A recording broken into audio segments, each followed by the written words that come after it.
Hi, this is Jaya. In this video, we shall see the summary of The Story of My Sanskrit by Kumud Pawde. Pawde starts by explaining about the conflict of emotions that she experiences when people try to compliment her of her Sanskrit capabilities.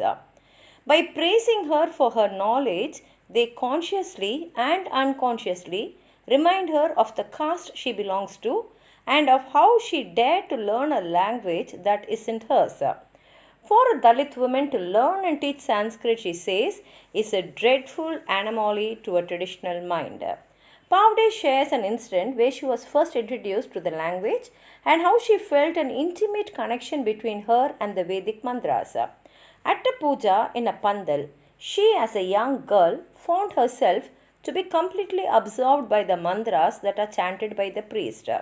This curiosity increased when she was denied listening to those Sanskrit mantras and was told to leave the site. This outraged her self respect and instilled in her the curiosity for the language that was restricted to her. The restrictions that are imposed on her for seeking to learn a language that is essentially possessed by Brahmins and the disgust and hostility she experiences for being a Shudra woman all reflect a web of power relations that uphold the caste system in India. By choosing to learn and engage with this powerful Brahminical language, Pawde attempts to transgress the boundaries that she is not allowed to. Pawde's essays also reflect how education has nothing to do with the prejudices that people have in their mind. For instances, the head of the department was not happy with Pawde's learning of Sanskrit. He was educated but prejudiced.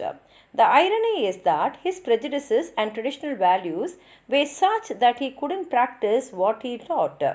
Pawde compares him to another orthodox teacher, Gokhale Guruji, who was not exposed to modernity and yet is not affected by Brahminical prejudice. The Hindus from the high caste areas used to taunt her. It is not only the people outside her community that she faces prejudices, injustice, and inequality from. The people from her own community constantly reminded her of her limitations as a Dalit girl. This deep perpetuation of prejudice in people's minds shows how strong the institutions are that uphold the caste norms and practices in India. Even after 20 years of India's independence, upper caste people find it extremely hard to accept Dalit people taking and marking their own places, says Pawde. She also says what comes by birth but can't be cast off by dying is caste. This discourse of the caste system is so strong that it continues to seep into the minds of people.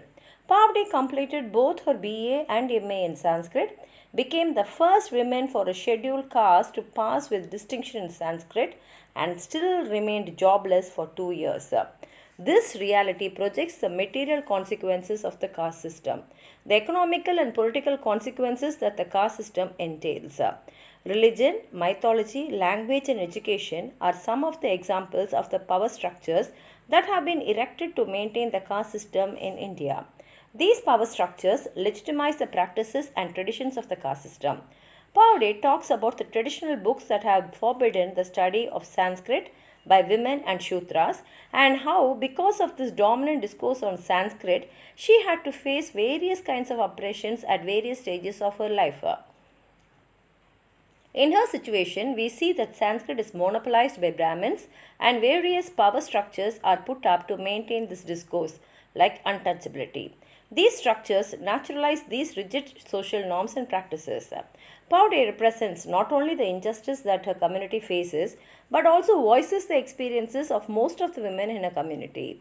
And she says that these women are, in a sense, doubly jeopardized as they are being oppressed more than the female members of the community. Meanwhile, Pawde in her story uses Sanskrit as a bridge to transgress this boundary in order to get to her emancipation. She dreams of becoming a lecturer in Sanskrit. Her emancipation comes with a cost. Her education does not entail the success she dreams of, and the political authorities keep giving her false hope. The only way she is offered a job at a government college is when she gets married to an upper caste man. With this opportunity, she loses her own identity. The changed surname is now powerful enough to present her with the opportunity that she has been fighting for. However, the credit for emancipation goes to the changed surname, and her maiden surname still remains deprived.